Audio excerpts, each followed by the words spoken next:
as the discussion progresses. No new faces today. We all know why we're here, what we like to talk about, and how we're going to get how we try to get value out of the conversation. I haven't tried yet, but Betsy or Matt, am I a co-host so that I can share? I'll set you up. Okay. I'm just going to jump right over to the presentation. You should be good. Okay. Desktop 2. That's the right one. That.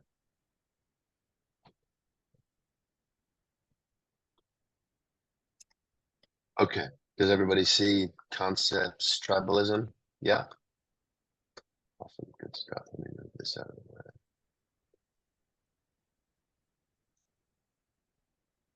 So we all understand the three identities that we like to refer to when we're talking about this wonderful role of chief of staff. From a tribalism perspective, certainly the chief network officer, the chief of staff has to be able to identify the different tribes within an organization as the chief network officer. Let me let Brittany in here. Being able to recognize, being able to understand what motivates individuals and different tribes can represent that key piece of information that might allow you to better facilitate some sort of cross-functional collaboration in pursuit of executing your role or the organizational goals. More importantly, being accepted as part of a tribe or multiple tribes and using your depth of understanding to drive productive conflict resolution certainly allows or enables the tribalism perspective. Will also cross into our Master of Time and Vision Sherpa identities. It spans all three identities, depending on how we look at it, how we talk about it. So just to start off, what are some characteristics of a tribe? Usually have a shared set of beliefs, and oftentimes you're dealing with a tribal entity when they have their own language or their own vocabulary and the way of talking about things, whether it's acronym based or just their own slang. What was the word you used this morning, Sylvia, when we were talking about it? Lingo. They have their own lingo. Certainly larger than a clique, and oftentimes more than just tight relationships.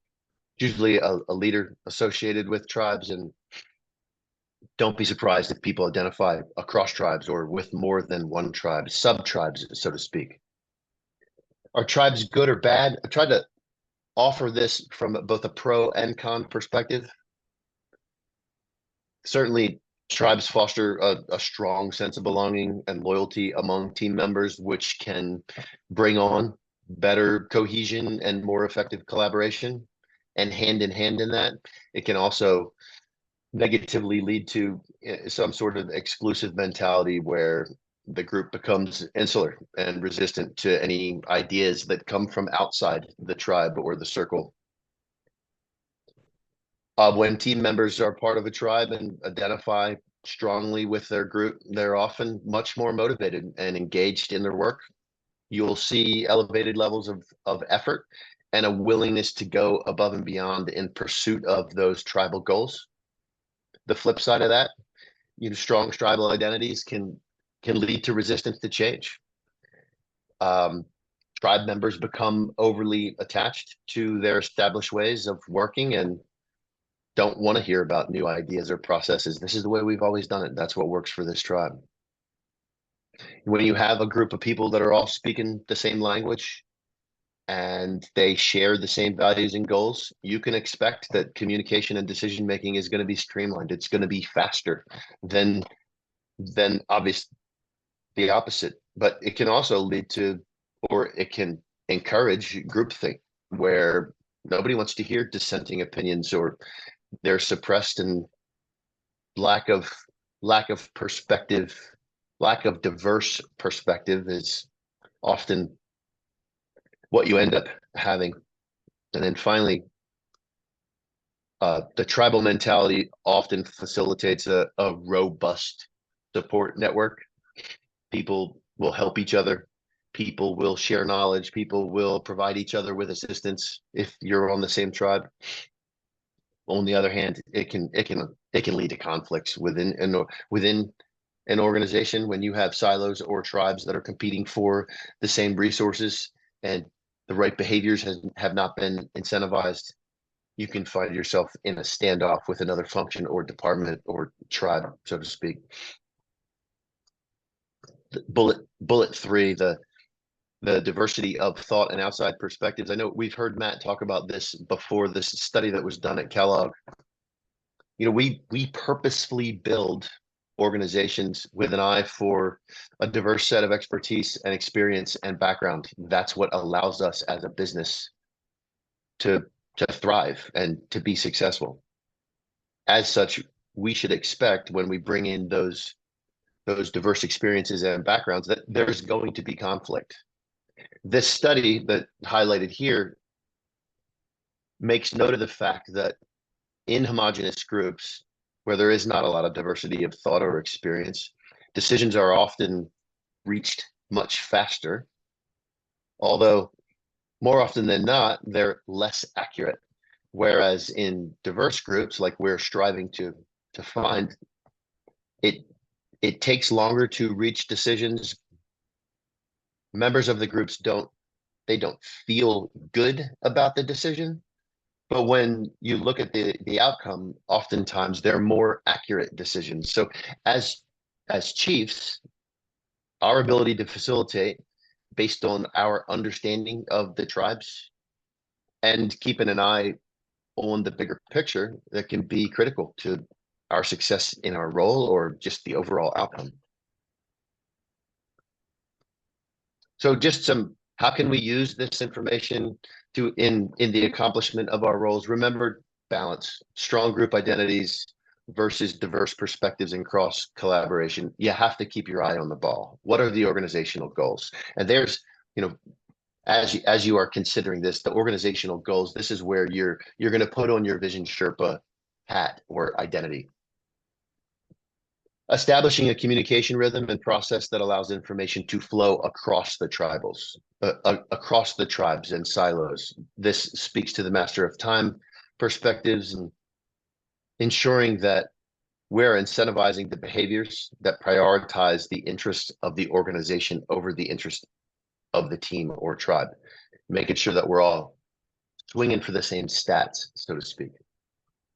And then finally, it's not just about leveraging your relationships with a tribe or multiple tribes, but finding the brokers, the relationship brokers, or what we sometimes refer to as connectors within the tribes, and using them as advocates, especially when you are trying to bring about change in a change management situation.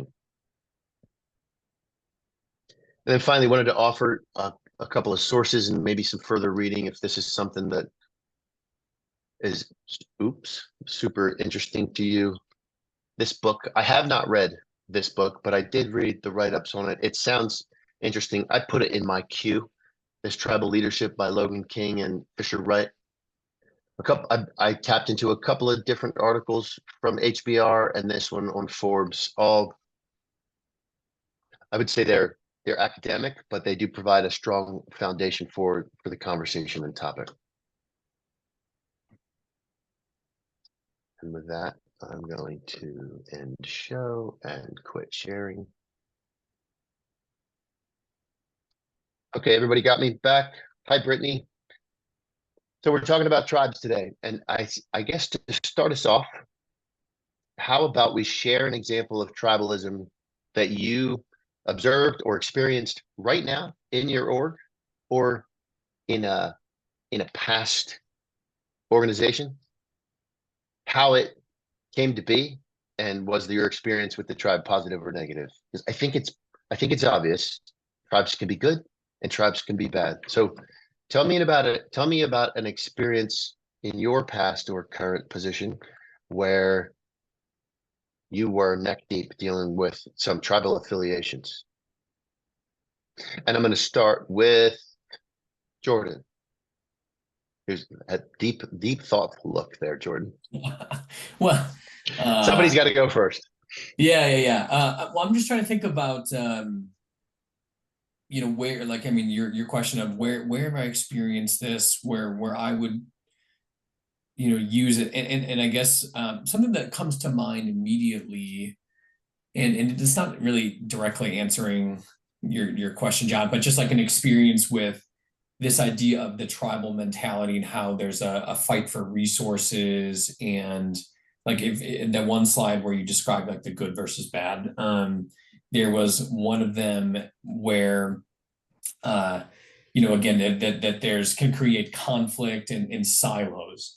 And in my experience, as we've grown, as my company has grown as an organization, and as we were acquired by our parent company, one of the things that I noticed, that I have noticed over the past 18 months or so, is that they they have a lot of what I would call tribes. I think based on the size of their organization, they have about 3 times the number of employees that we do, and I think that over the course of time and building of that size, there has been, they have created a good amount of tribes, and I think it's actually hurting them in this moment.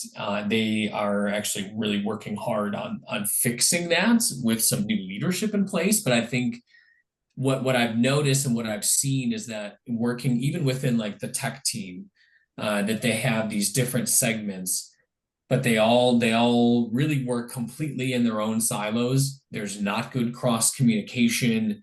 They had been given essentially all a blank check to work on a bunch of things that they were trying to work on throughout the pandemic, and since we've really fallen back to normal after the pandemic from like a financial organization, or the organization from a financial perspective, there's really been like this kind of ugly wars between the tribes trying to push their product and project, which has also real life implications for people's job security. So yeah, it's kind of ugly.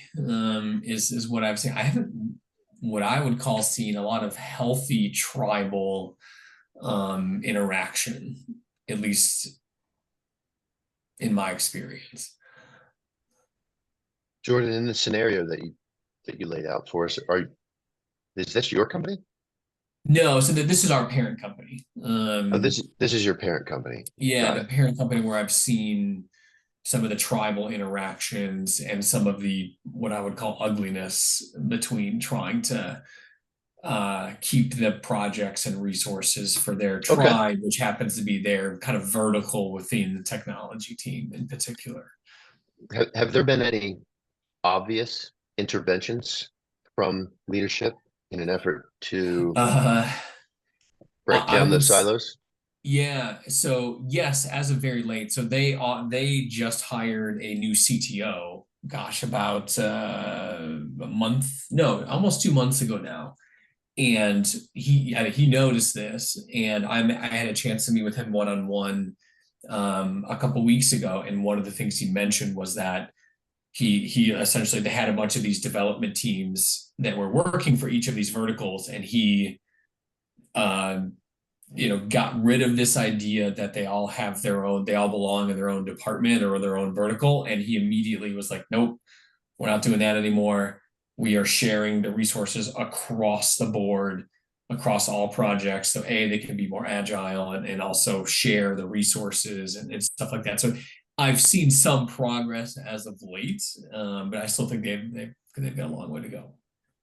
Gotcha. That's a healthy way to make the change, though. Start at the top. Yeah. If the mindset is not being emulated by the boss, you know that the contributors underneath are just lip service. If the boss isn't acting as if we're all one tribe, then it's very unlikely that the knife fighting at the contributor level is gonna. Well, yeah, and I think it comes down to the, Patrick Lencioni, one team mentality also, right? If his, the CTO and even his leaders don't see themselves as one team, then they're left to fight. I think he calls it bloody battles in between each other's.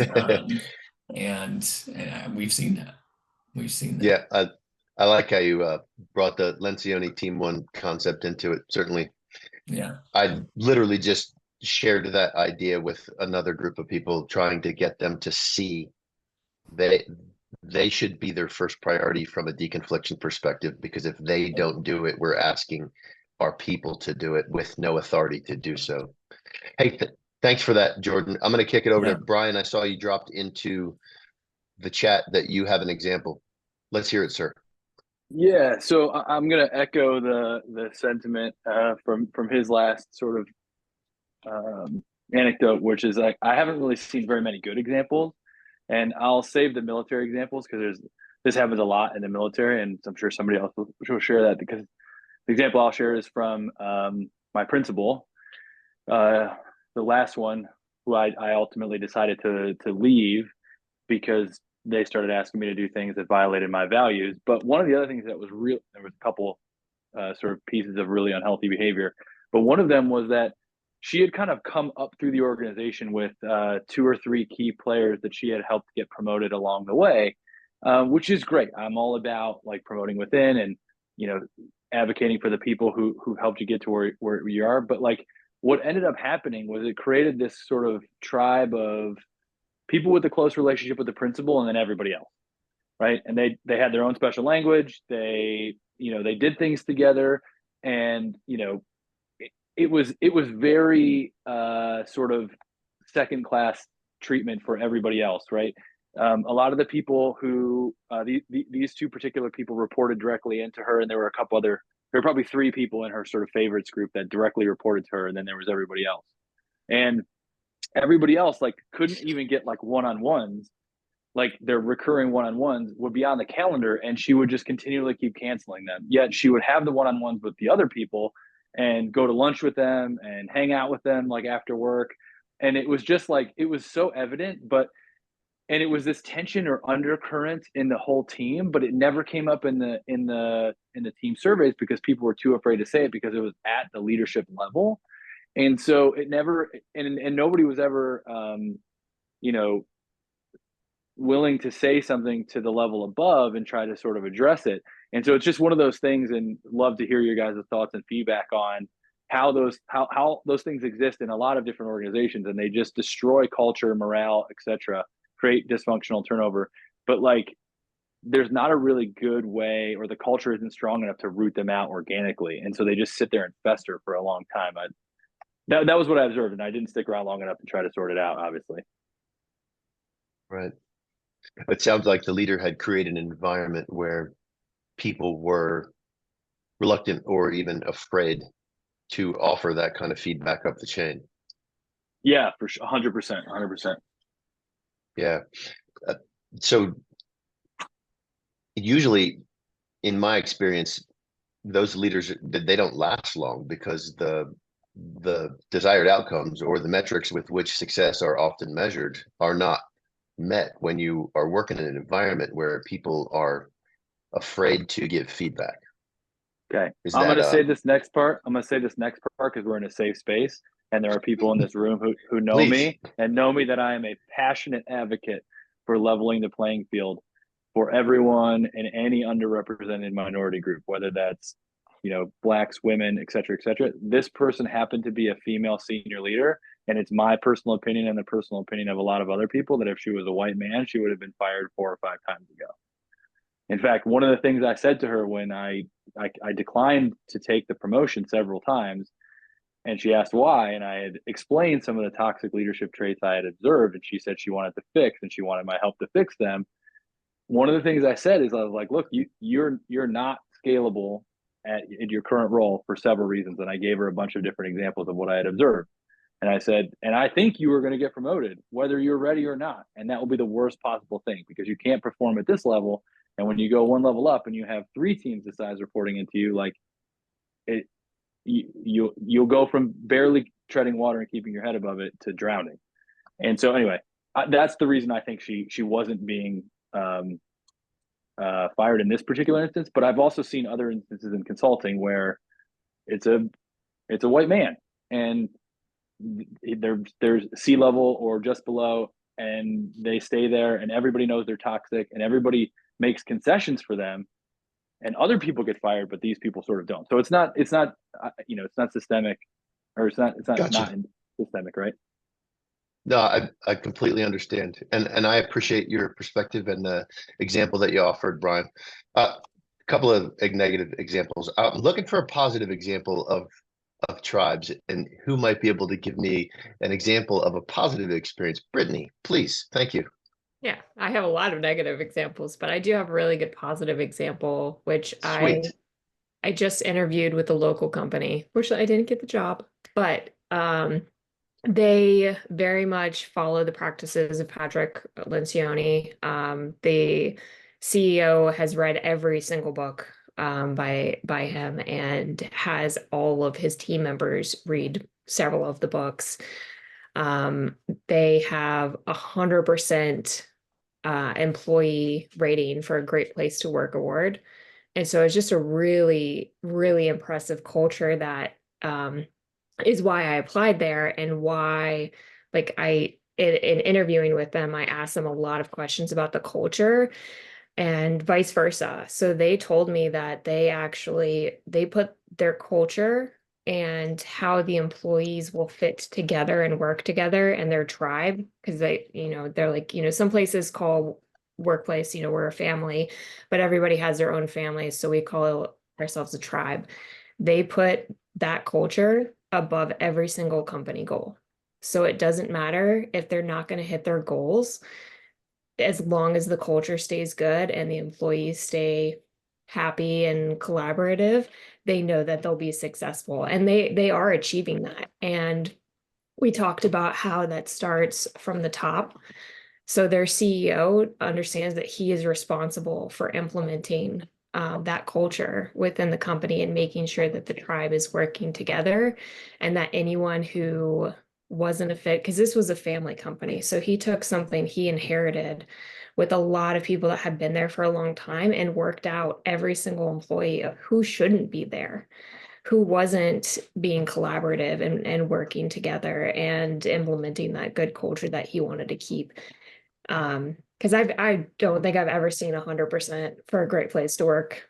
So I was just really impressed by them and what they're doing there. That's good stuff, Brittany. The CEO is the culture carrier. Yeah. Absolutely. And I don't know who said the quote. I used it to open a meeting a couple of months back, but you cannot delegate the culture of your organization. You are the carrier of the culture. You can't delegate that to somebody else. And if you don't proactively focus on company culture, it will become an uncontrollable animal for sure. Miho, you made an interesting comment in the chat. I don't know if that was in response to Brittany's what she shared with us, but an expiration date, you said. Yes, I think I know so. where you're going with that, but could you give us some more, please?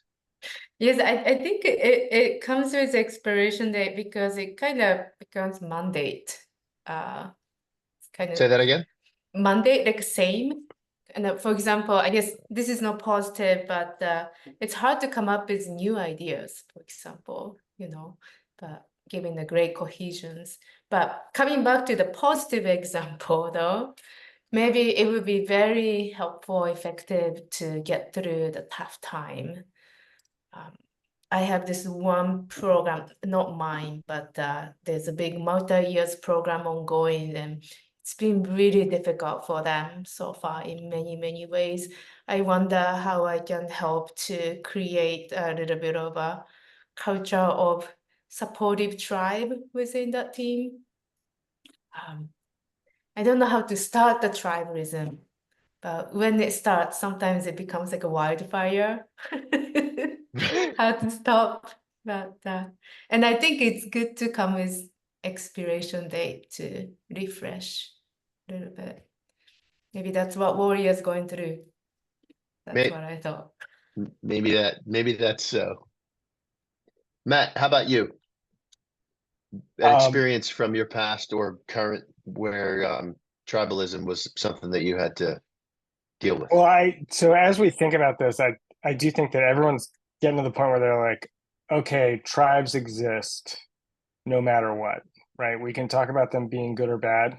When we think about the fact that they simply exist, the reason for it is evolutionary, right? We were trying to identify the people who are different than us so that we can protect ourselves. Okay, we're hardwired in this in some way to identify people as other. And so when we think about that from the chief of staff role, I think it's really useful for us to say like, all right, these exist. And, you know, we could try and build our own tribe. Pretty difficult. We could also think about, you know, those tribes that do exist, how we can actually ingratiate ourselves with them. So if, you know, if we're saying, hey, we acknowledge they exist, we're finding these tribes that exist within organizations, if we can make it feel like we are a part of that tribe, that they accept us as it, then we actually have an opportunity to get a lot done if we can become that honorary member. And I worked at a company that did cardiovascular diagnostics, and we had a disease management program. Disease management program was carried out by, we called them clinical educators, typically dietitians. And, you know, probably about 98% were women who are passionate about their jobs. But if I could speak about things in the same way that they could, if I could understand the acronyms that they were using, if I could talk about those things, you know, the thing that I heard recently at a client site, which was, you know, what we all strive for on this, is if they can talk about someone who says, oh, they're good people, right? You know, it's like this company that John and I work with called General Atomics, they're these, you know, they have their airfield where they test everything out. And one of the people there was talking about someone who was in a different group and was like, oh, they're good people, right? If we actually can get that sort of moniker applied to us as chiefs of staff, we enhance our ability to work across these different groups. So as you're thinking about it, it's just like, all right, I see this tribe there. And we also can accept you can be a member of multiple tribes. That's perfectly fine. But if you can get yourself ingratiated with that group, then they're like, oh, okay, you know, John, he really gets us, right? That's what you would like to be able to hear. And that opens up your possibilities a great deal. Thanks for that, Matt. In Matt's example, though, just for clarity, the airfield is considered to be one of the tightest, most insular tribes at the organization because everybody has to go through the airfield. So if the airfield tribe is saying you're good people, you just increased your chance of meeting, you know, whatever ABC or XYZ that you had to accomplish. Yeah, those tight tribes, you know, where they're really rejecting the outsiders, those are the best ones to try and, you know, basically make change from within. And they got to accept you to do it. Another point that highlights that I didn't put on the slides was how tribes can be formed, sometimes unintentionally. Geography. The airfield's 3 hours away from General Atomics headquarters. So that tyranny of distance, so to speak, 3 hours away, like, oh, what are they doing? They're on their own program out there in the desert, just flying planes. That geography can create a negative perception that kind of pushes people to be in their own tribe. Good stuff, Matt. Thank you for that share. Angie, I want to give you a chance to share your experience with tribes, or if you would be willing to go down a different path as from a chief of staff perspective, what strategies might you have used when you were dealing with some tribal conflict or trying to collaborate or moderate a meeting to get to an outcome and there were two different tribes that were opposing each other? How did you bridge that gap or bring everybody together? I think from that standpoint, the best example I can come up with is my old company. We had the engineers and the software developers and then everyone else. And they were a tribe of their own. And I guess we were the other tribe. And they were pretty difficult sometimes. And I think to bridge that, I would bring up certain individuals in the dev team in my one-on-ones with my account managers because they were pretty intimidated about them. And so I tried to not sell them, but and not give away like personal information, but humanize them, and say that express the things I can share, like, oh, this person actually is autistic. Maybe we do need to give them a little grace or whatever, or this is how I handle him, or when I need something from this team, this is the best way I can approach it. And so here's what's worked for me. Here is that this person is a human. And yeah, I don't have a great example though. That's all I can think of. That's a great example. You put on your teaching hat. You look for an opportunity to shine a spotlight on the human aspect of it. Max empathy all times. That certainly that lot of value there. You can't go wrong with that. No. I just want to point out that, like, Angie, you made them feel like they were a part of the biggest tribe, right? So it's just like, hey, this is a human being that we're talking about. All right, all of a sudden they can say like, oh, actually, I know what it's like to be a person. We're on the same team. So I think that was a fantastic way to actually, reframe it for the person. Good stuff. David, you haven't had an opportunity to share this morning. Good morning, sir. Tribalism, your past experience with it, or how might you have bridged the gap and brought some collaboration and cohesion when two tribes are at the same table, maybe fighting over resources or whatever scenario you can offer? So for me, and if it wasn't clear, I've already looked through 5 different books to think for examples because I'm that guy. Probably one experience that I think is the most palpable is my experience working with IT, because I support the chief information officer, so I haven't been able to see IT up close as much. There's a very common cultural and attitudes amongst them that there are stigmas that each tribe has about other tribes, or about how they feel, kind of this bunker mentality of them versus everybody else. With IT, it's a Rodney Dangerfield skit of I don't get no respect, because they're the people that keep everything up and running, and then they, don't get treated with respect. At least that's their perception of it.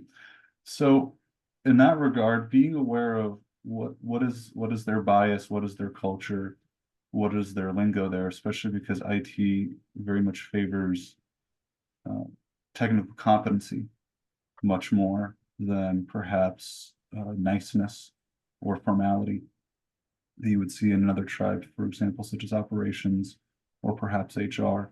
When it comes to bringing groups together in a chief of staff-esque role, being able to connect with each of those groups that you're a part of, that you hop between so that they at least respect you and they kind of get you, even if it's something connecting about hobbies. I mean, one of the IT guys I mentioned, I played Dungeons and Dragons with some former special ops guys, and he was like, oh, wow, that's great. And then gave me some tips. And now I've been on great terms with some of those people in IT.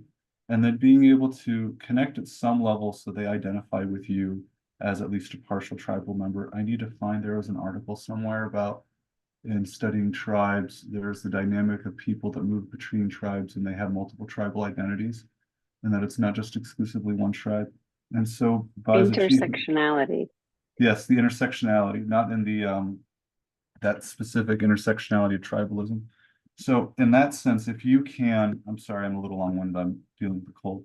So when you can have some intersectionality of being able to be identified as a group with multiple tribal groups within the organization, you're able to act as a diplomat and as somebody that can move through. And because you have legitimacy with those multiple groups, you're able to be the point of contact. And sometimes it'll be the thing where I'm so upset at this person, David, why don't you go talk to them? Or, hey, let me take care of that for you. And so with that, you're able to smooth things over. So on your particular topics on that you just discussed, those are the ones I've been able to think of on experiences with tribes, as well as how you can navigate them. I thought of 1 or 2 examples for tribes and other stuff, but I'll wait to speak on those. Thank you, David. The fact that you took the conversation to being a part of or being accepted by multiple tribes and then using those relationships, especially in this role.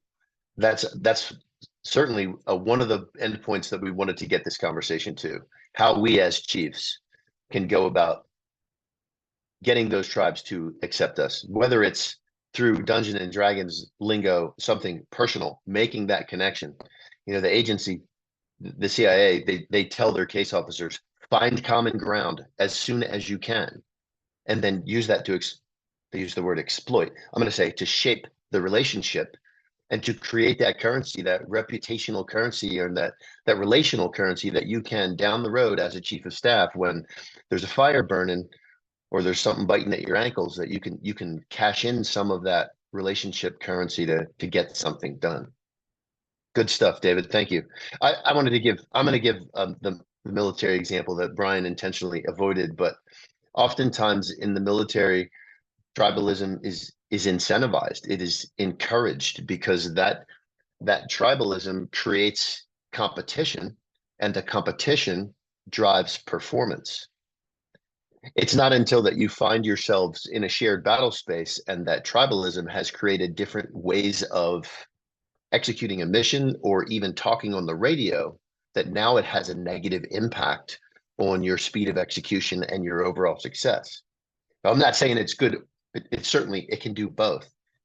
If we take that and we parallel it to business, we intentionally drive tribes as well, right? Just from the perspective of a P&L, you're looking at oftentimes different products and different sales goals within an organization that shares some of the same resources.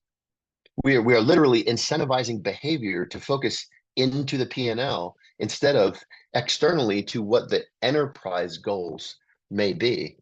And I think it falls to the executive team, and it falls to us, the chief of staff, to make sure that we don't let it get too much about the P&L and more about the P&L. All the P&Ls are healthy when the enterprise is meeting its goals. Does that resonate? Okay, I'm looking closely at the clock because I don't want to go over, but I think we might have time for, I don't want to offer a new question. I like that David gave us a perspective or an example of how to go about securing some tribal affiliation.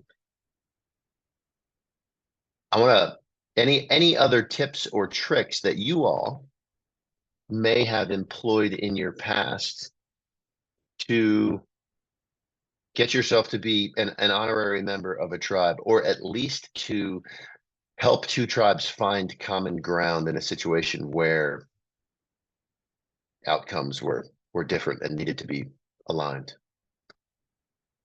Brian, anything on that, sir? Maybe Brian's offline right now. Jordan? Yeah, I was just thinking about this. Something that's worked for me in the past on trying to bridging some gaps and being that mediator, if you will, is this idea of like make each other look good. So find ways and examples to make, in the chief of staff role is to make other executives look good, right? And even as I work within some of those individual departments or divisions to point out other executives to other executives, or pointing out other leaders to other leaders, and it's all in a form of positivity and showing the example of, hey, when you said this thing the other day, it made this person really appreciate the work that you're doing, and just again just this concept of making each other look good and finding opportunities to do that, not only across like the executive team, but even at a level or two below them, to to help them again realize we're all working towards the same goal, that they're not working in a silo, and again to make them more open, the tribes to be more open to a tree, or things like that, to work better across each other. So I mean that has worked for me in the past. That's fantastic, Jordan. It's amazing. I was working with a leader who used to keep this placard on his desk that said, "It's amazing what we can accomplish when we don't care who gets the credit." And I think you being the behind the scenes person that makes those connections, and then, hey, I've got other stuff to do. And then you just step away and let it happen. Fantastic. Matt, you raised your hand. Did you have an ad? Yeah, I just wanted to put out there, as we're thinking about this, defining and incentivizing common goals for these groups. So then that, because what we've got built into our organizations is typically, the finance hates sales, and they're like, hey, the sales guys, they just sell whatever they want. They don't care about margins. And the finance guys, oh, they just tell me no all the time. So there's these tropes that are built in to what we do.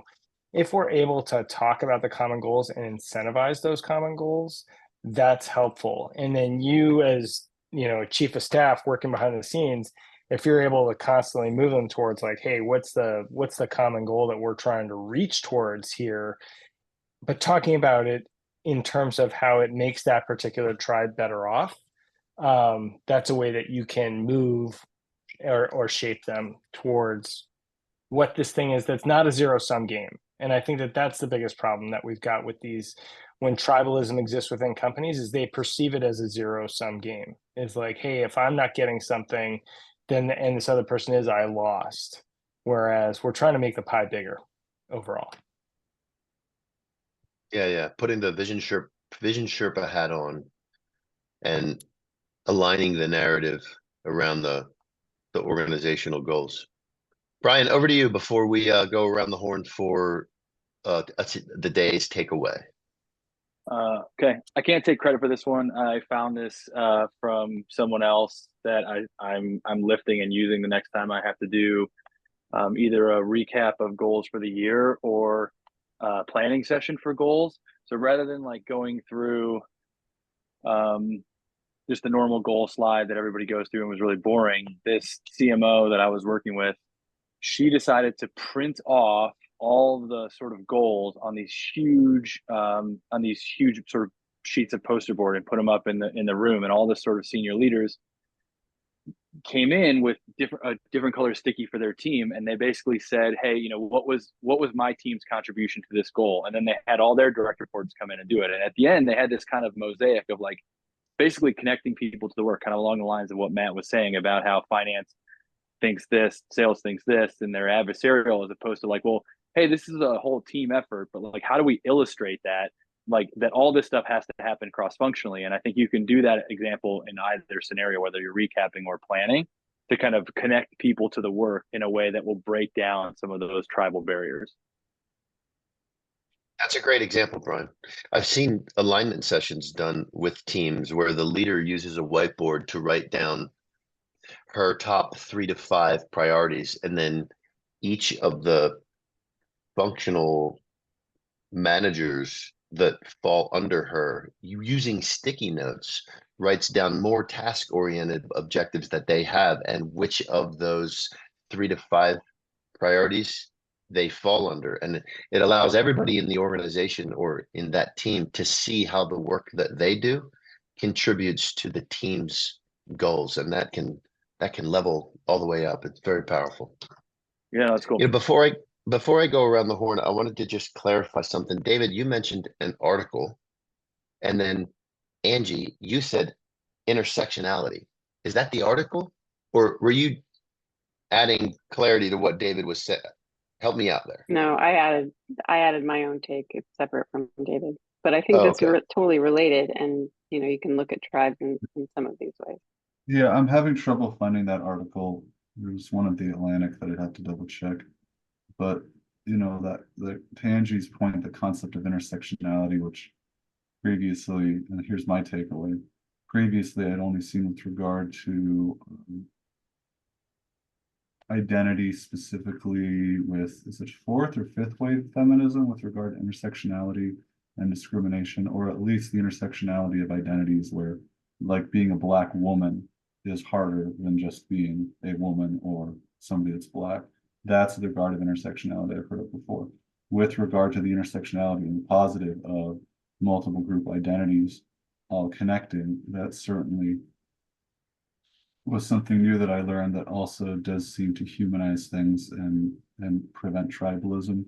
Perhaps the best example, and this is recalling back to my American social movements class in college, is that's probably been estimated by the #1 reason why gay marriage as an opinion shifted faster than any other political movement in American history, is because it's around 5% of the population.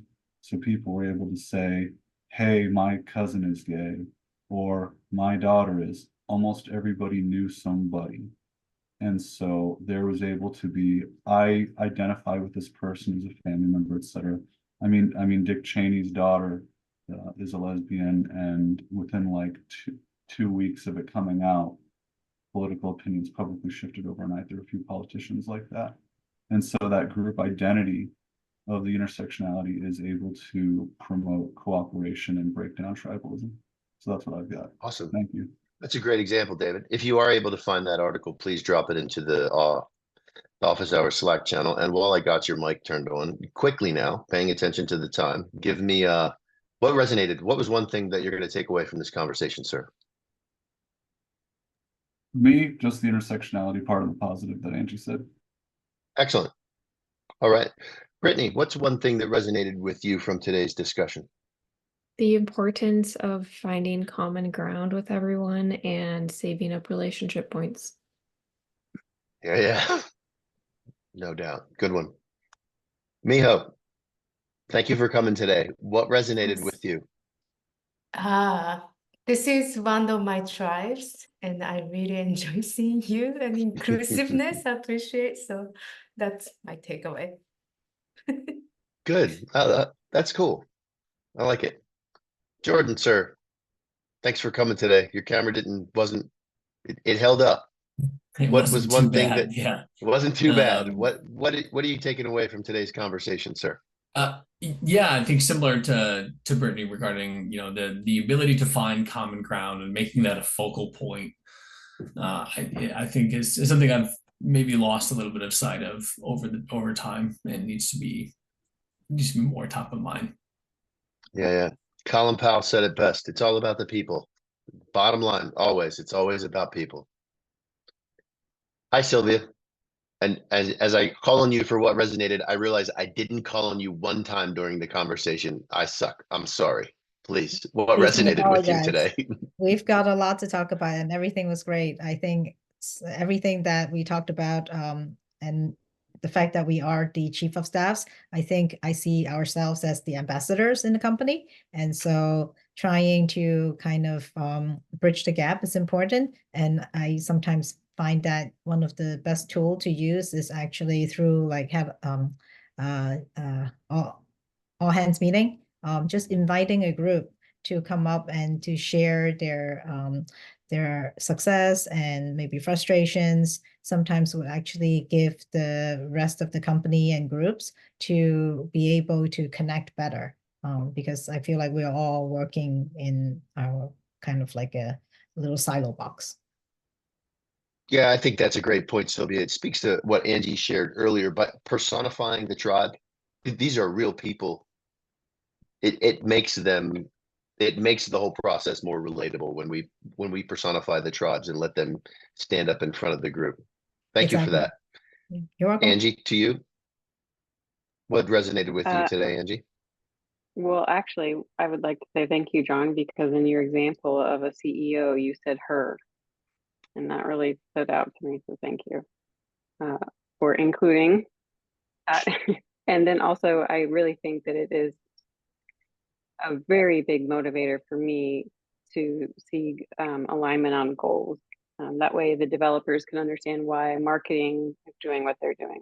That's super powerful.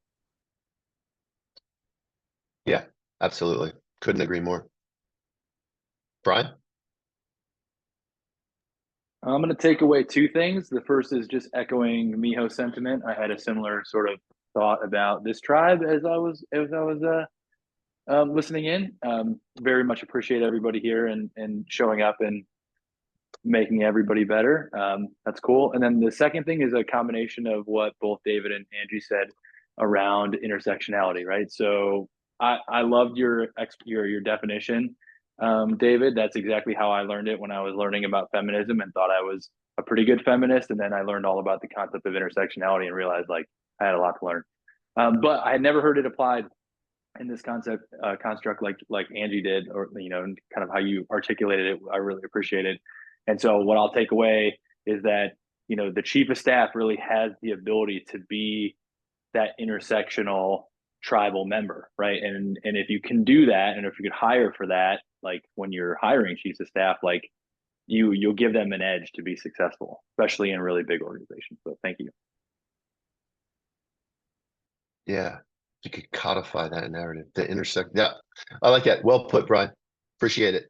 Over to you, Matt. What was something that resonated with you from today's discussion? Well, I mean, building a little bit on what Brian just said, none of you guys are in this job by accident. You are already able to do some of these things. That means that not everyone else can. And so remember that, we're preaching to the choir here. Not everyone's going to know the things that we talked about or are readily able to accept all these things. So that's one of the reasons why we talk about it, because you're playing an important role in the organization. The thing that really struck me was when Angie was talking about being able to humanize people from the other tribes, right? I think that matters a ton. Is like, hey, how can we actually take away from this tribal identity? Oh, you're bad because this group always thinks this. Instead, like, how are we as people actually behaving and being respected as such? Good stuff, Matt. Thank you. Thank you all. Great discussion.